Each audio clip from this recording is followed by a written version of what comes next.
أعوذ بالله من الشيطان الرجيم. بسم الله الرحمن الرحيم.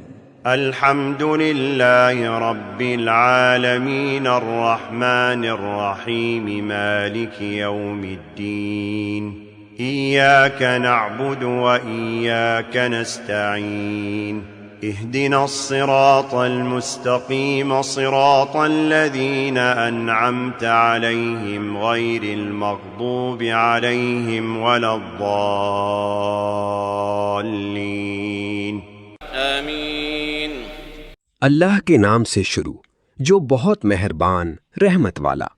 سب خوبیاں اللہ کو جو مالک سارے جہان والوں کا، بہت مہربان رحمت والا، روز جزا کا مالک۔ ہم تجھی کو پوجیں اور تجھی سے مدد چاہیں۔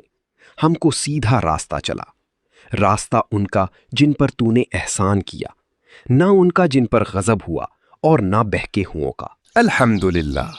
آج آپ نے سورۃ الفاتحہ کی آیات 1 تا 7 سننے اور ان کا ترجمہ سمجھنے کی سعادت حاصل کی۔ اللہ تعالی ہمیں قرآن کریم کو پڑھنے، سمجھنے اور اس پر عمل کرنے کی توفیق عطا فرمائے، آمین۔ اگلی آیات کے ساتھ انشاءاللہ دوبارہ حاضر ہوں گے۔ اللہ حافظ۔